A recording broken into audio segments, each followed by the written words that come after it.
ચલો ધોરણ 9 chapter number 1 આપણી આસપાસના દ્રવ્યો અને એમાં ભાગ નંબર 8 બરોબર કાલે આપણે પ્રવૃત્તિનો અભ્યાસ કરતા હતા અને એમાં ધીરે ધીરે કોઈક આપણો સમય મર્યાદાને અનુકૂળ આવીને આપણે આ પ્રવૃત્તિ અધૂરી મૂકી તો આપણે આજથી અત્યારથી ચાલુ કરીએ ચલો ધીમા તાપે બીકરને ગરમ કરવાનું શરૂ કરો ત્યાંથી વાંચો ધીમા તાપે બીકરને ગરમ કરવાનું શરૂ કરો જ્યારે બરફ પીગળવા માંડે ત્યારે તાપમાન નોંધી લો જ્યારે બરફ સંપૂર્ણ રીતે પાણીમાં રૂપાંતરિત થઈ જાય ત્યારે ફરીવાર તાપમાન નોંધી લો ઘન અવસ્થામાંથી પ્રવાહી અવસ્થામાં થતા આ રૂપાંતર માટે તમારું અવલોકન નોંધો ચલો હવે બીકરના એક ચાલુ કર હવે બીકરમાં એક કાચનો સળિયો રાખીને તેના દ્વારા હલાવતા પાણી ઉકળે ત્યાં સુધી તેને ગરમ કરો જ્યાં સુધી મોટા ભાગના પાણીની બાષ્પ બની જાય ત્યાં સુધી થર્મોમીટરના તાપમાન પર નજર રાખો પાણીની પ્રવાહી અવસ્થામાંથી વાયુ અવસ્થા થતા રૂપાંતર માટે અવલોકનનો નોંધ કરો ઘન અવસ્થાનું તાપમાન વધારે તું ઓવર આ દે શાયદ તું વચ્ચે અનિલનો થોડોક અવાજ નથી આવતો બરોબર હું તને કહું પછી અત્યારે નહીં હવે મારે સમજાવવાનું છે જો મેં તમને આખી પ્રવૃત્તિ સમજાવી કે શું થતું હોય જ્યારે બરફના ટુકડાને થર્મોમીટર ટચ થતું હોય ત્યારે થર્મોમીટરનું રીડિંગ જોવાનું અને ઠંડુ પાણી થાય ત્યારે બીનું રીડિંગ જોવાનું તો કહેવાનો મીનિંગ કે બરફ હતો ત્યારે રીડિંગ 0°C અને ઠંડુ પાણી હતું તો એ 0°C બરોબર તો નીચેથી આપણે જે ગરમી આપી ઉષ્મા આપીએ ગઈ ક્યાં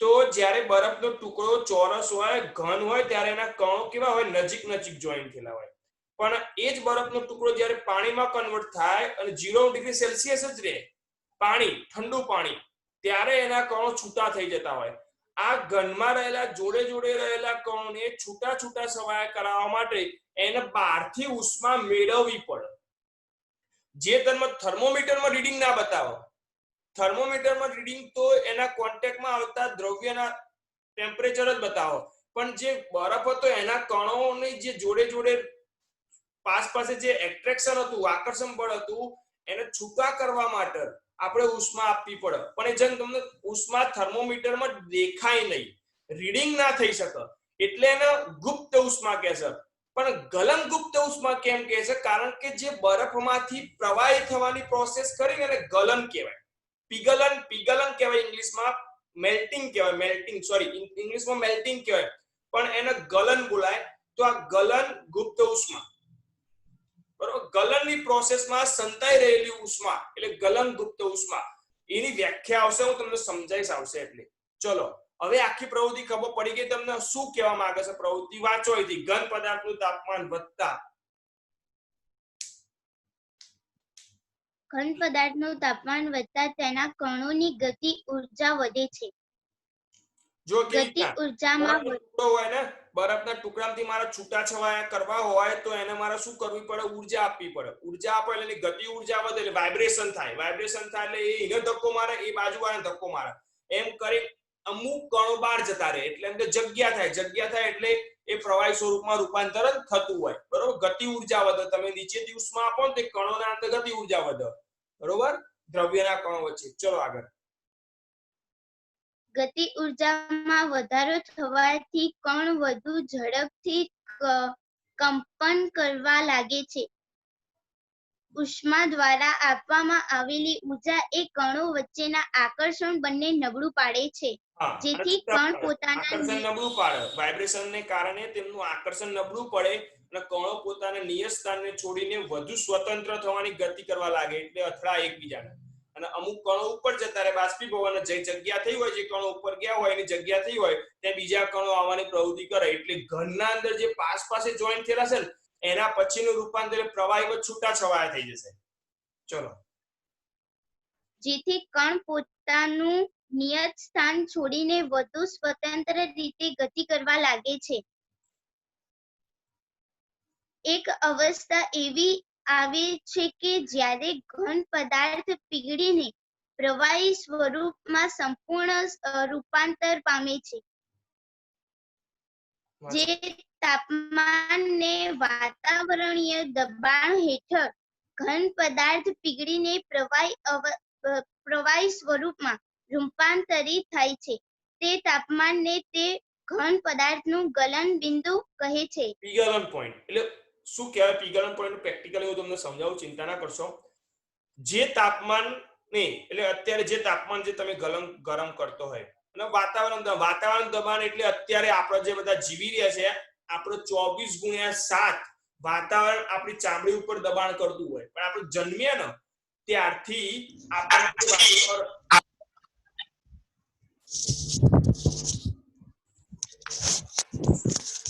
દેવ પટેલ કેટલી વાર કહેવાનું બકા? તું અનમ્યુટ કરી દે ને. હા, ગોડે જે રોલા રહ્યા.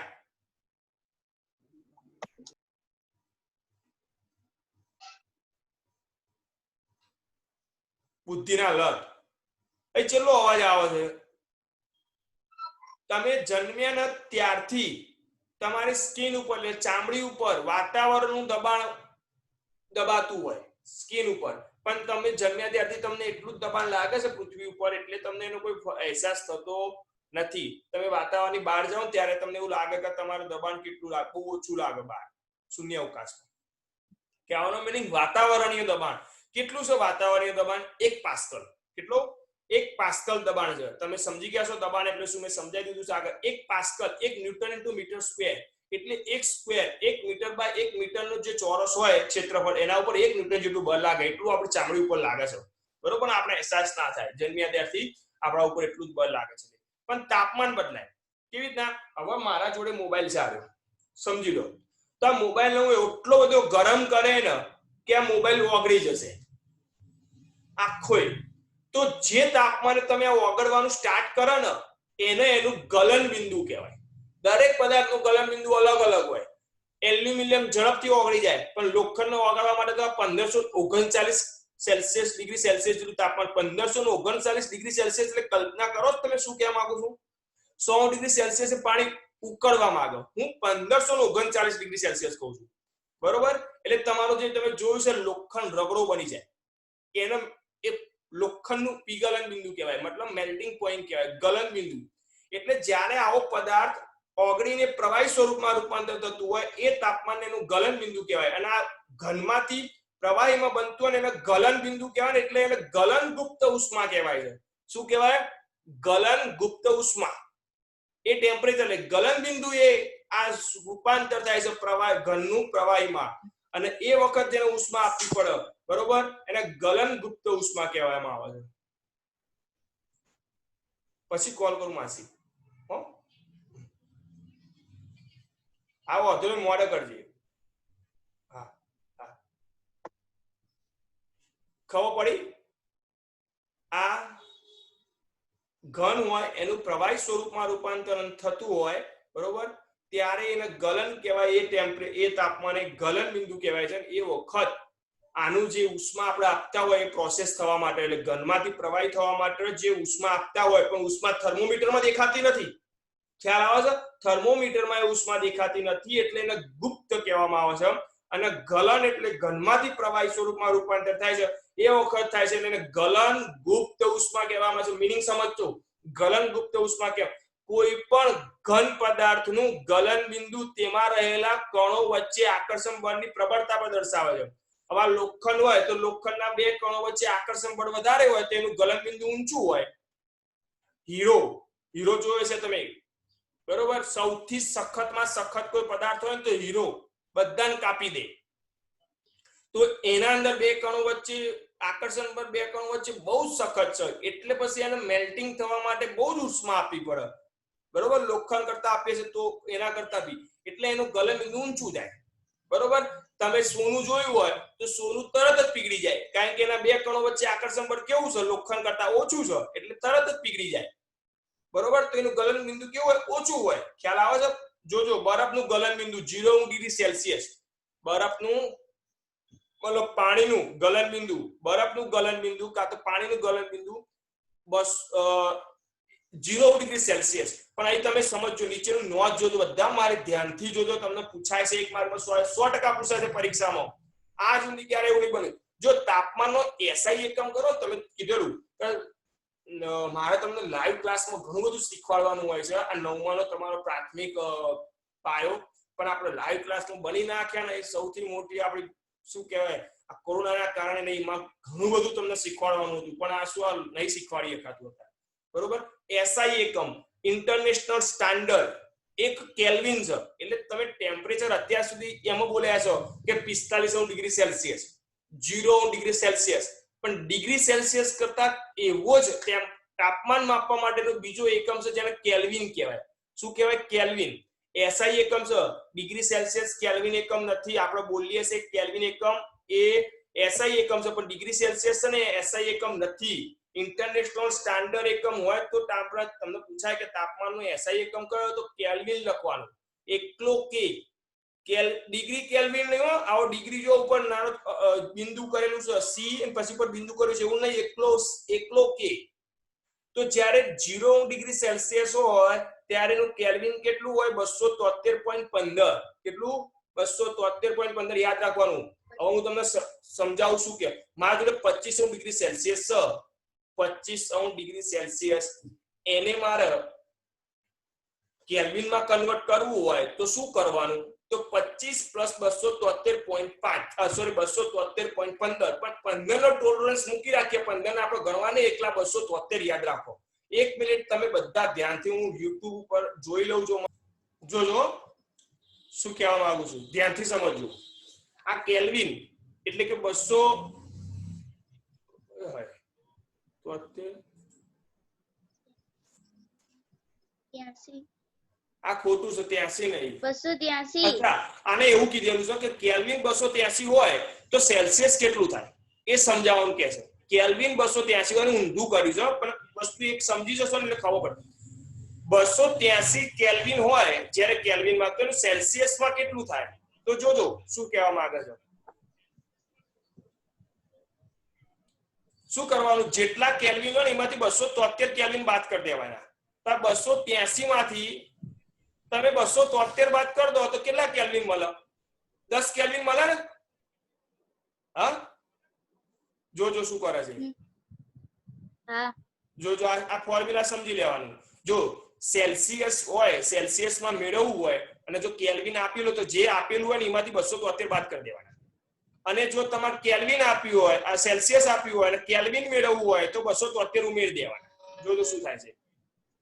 આ યાદ રાખો. એવું હોય તો આ લખી દો કાગળમાં, C = K - 273. આન્સર જુઓ કેવી રીતના લાવે છે. C = K - 273. K બરાબર કેટલા આલે? 283 માંથી 273 બાદ કરતો એટલે કેટલા આવશે? 10. આવી ગયા 10 ડિગ્રી સેલ્સિયસ. તો તમને એવું પૂછે ડિગ્રી સેલ્સિયસ માંથી કેલ્વિન મેળવો, તો આ 10 ના અંદર 273 ઉમેરી દેવાના, એટલે તમને આવી જાય 283. ખ્યાલ આવી ગયો હું શું કહેવા માંગુ છું?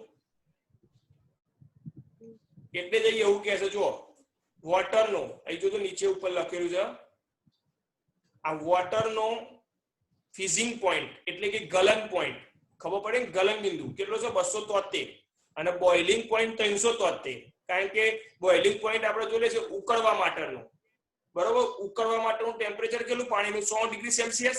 100 ડિગ્રી સેલ્સિયસ માં 273 ઉમેરી દો તો 273 + 100 એટલે 373 થઈ ગયા, એટલે 373. બરોબર? તમને વોટરનો ફ્રીઝિંગ પોઈન્ટ આપે છે, પણ શેમાં આપે છે? ડિગ્રી સેલ્સિયસમાં. એટલે 0 કહે છે. એટલે 0 ડિગ્રી સેલ્સિયસ = 273 કેલ્વિન.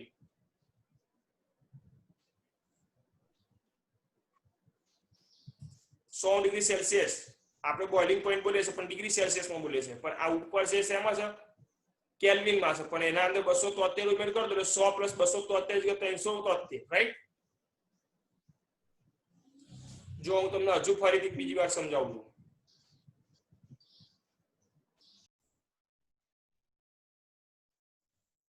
જો કેવી રીતના ફેરવો છે, હજુ ધ્યાન આપજો.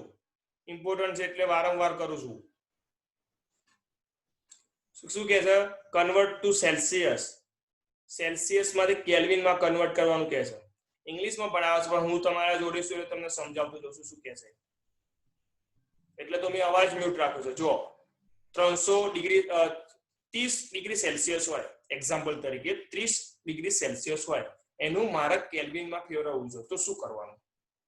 એના અંદર 273, જોજો 30 કેલ્વિનમાં ફેરવવું છે, ડિગ્રી સેલ્સિયસ નું કેલ્વિનમાં ફેરવવું છે, એટલે તીર મારેલું છે, આમાંથી આમાં ટ્રાન્સફર કરવું છે. તો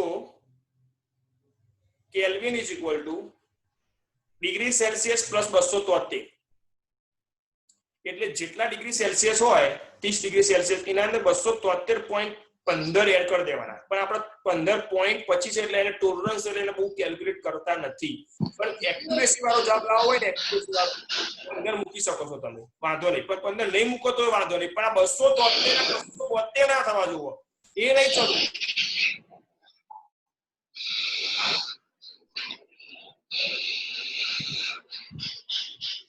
બરોબર, 1 ડિગ્રી સેલ્સિયસ લખી દેવાના અને એમાં 273.15 એડ કરી દેવાના, તો કેલ્વિન માં મળી જાય. બરોબર.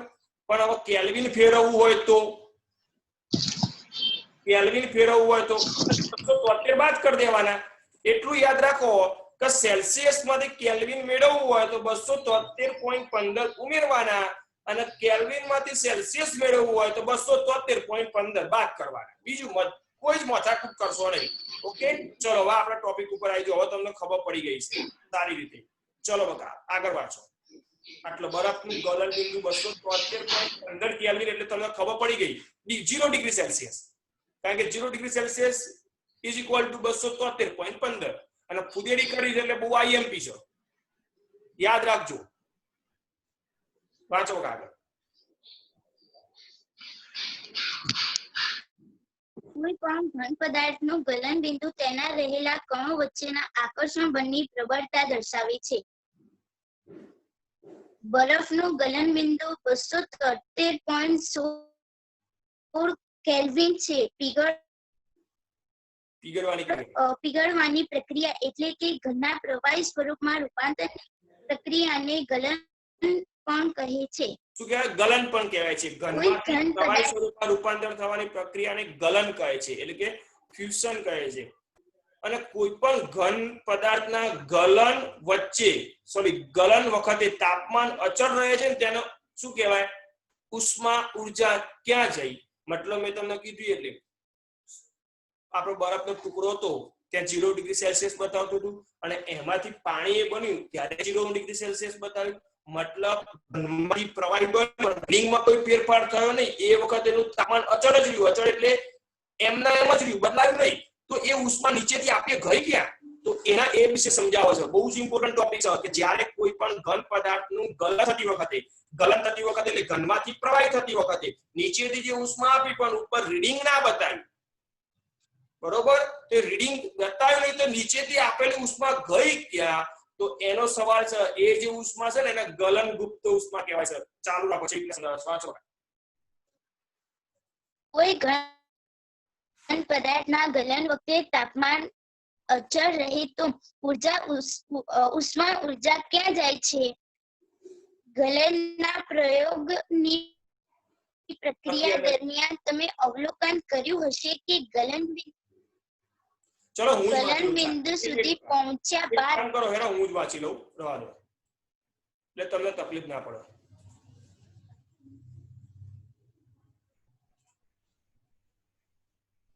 જો ગલનના પ્રયોગની પ્રક્રિયા દરમિયાન તમે અવલોકન કર્યું હશે કે ગલન બિંદુ સુધી પહોંચ્યા બાદ જ્યાં સુધી સંપૂર્ણ બરફ પીગળી ન જાય ત્યાં સુધી તાપમાન બદલાતું નથી. મેં તમને પહેલા બી નોટિસ કર્યું કે તાપમાનનું રીડિંગ આપણું જોઈન્ટ થયેલું કોન્ટેક્ટમાં હોય ત્યારે 0 ડિગ્રી સેલ્સિયસ જ બતાવો.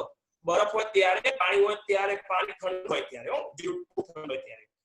તો એ વખતે નીચેની ઉષ્મા આપી તો રીડિંગમાં ના બતાય 0 બરોબર, તાપમાન બદલાતું નથી. બીકરને ગરમ ગરમી આપે છતાં તાપમાન જ રહેશે. નીચેથી ગરમી આપી તાપમાન જ રહેશે.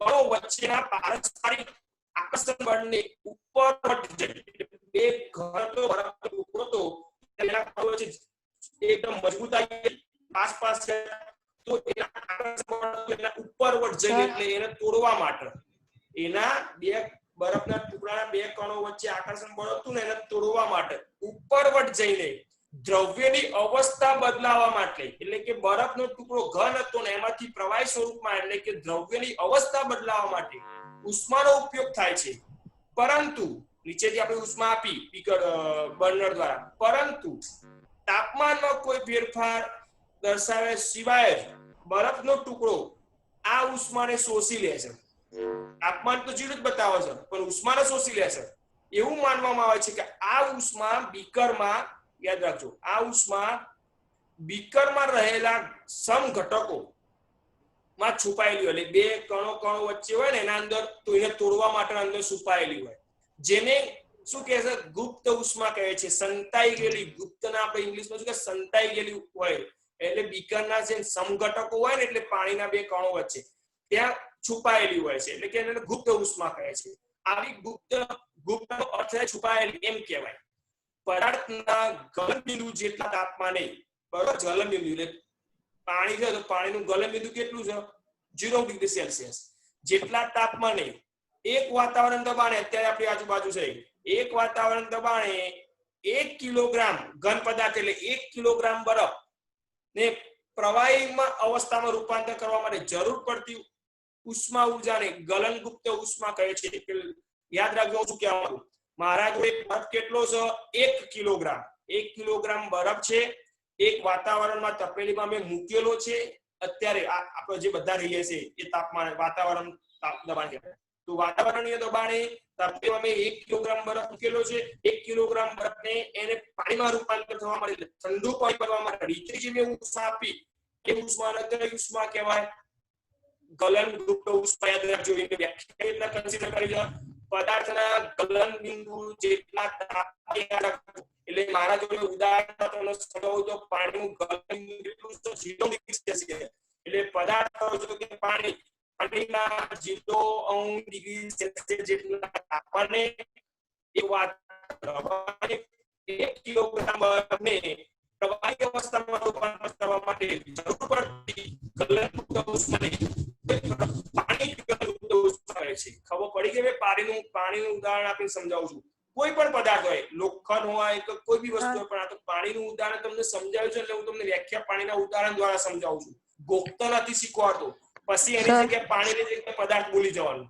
પદાર્થના કોઈ બી તમારો અવાજ કટ થાય તો બી સમજી લો પદાર્થના ગલન બિંદુ એટલે કે મોબાઈલનું ગલન બિંદુ હોય તો મોબાઈલનું લોખંડ છે સ્ટીલ છે તો પદાર્થના ગલન બિંદુ જેટલા તાપમાને એક વાતાવરણ દબાણે 1 કિલોગ્રામ લોખંડ હોય તો જે પદાર્થ હોય એનું 1 કિલોગ્રામ ઘન પદાર્થને પ્રવાહી સ્વરૂપમાં રૂપાંતર કરવા માટે જે ઉષ્મા ઊર્જાની જરૂર પડે છે તેને ગલનગુપ્ત ઉષ્મા કહે છે યાદ રાખજો એટલે ઉદાહરણ તરીકે સમજાવે છે 0 ડિગ્રી સેલ્સિયસ કોનું ગલન બિંદુ પાણીનું બરોબર તો 0 ડિગ્રી સેલ્સિયસ તાપમાને પાણીના કણોને ઊર્જા તેમજ તાપમાને બરફના કણોમાં રૂપાંતર કરવાનું વધુ ઊર્જા જરૂર પડે શું કહે 0 ડિગ્રી સેલ્સિયસ તાપમાને પાણીના કણોની ઊર્જા તેમજ તે જ તાપમાને બરફના કણોની ઊર્જાને કરતા વધુ હોય છે બરોબર એવું કહેવા માંગે છે કે આ પાણી છે બરોબર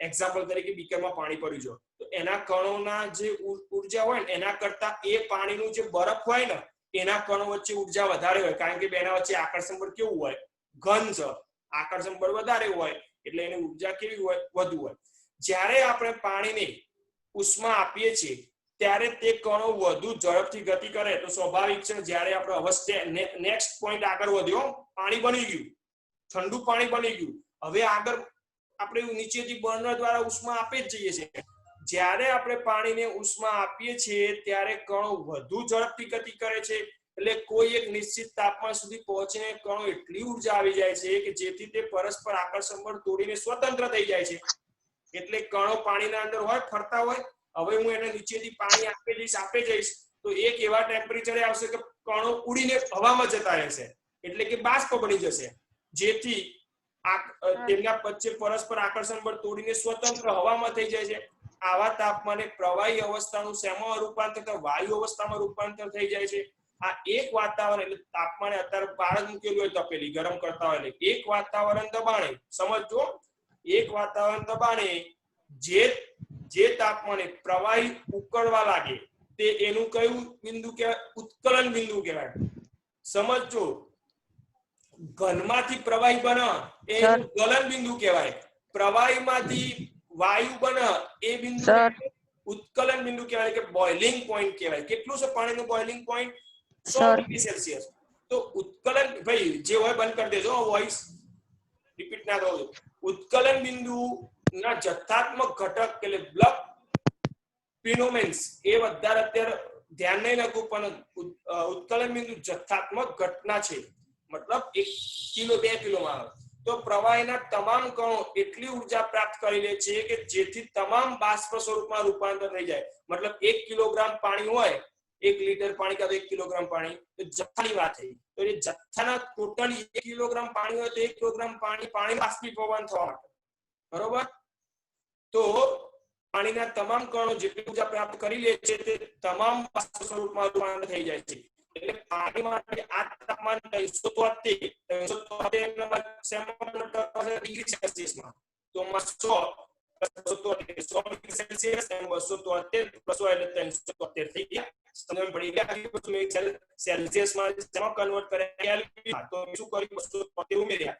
373 માંથી 100 મેળવ્યા, 373 માંથી 273 બાદ કરવા પડે, બરોબર? ચલો, ખબર પડી આખી વસ્તુ?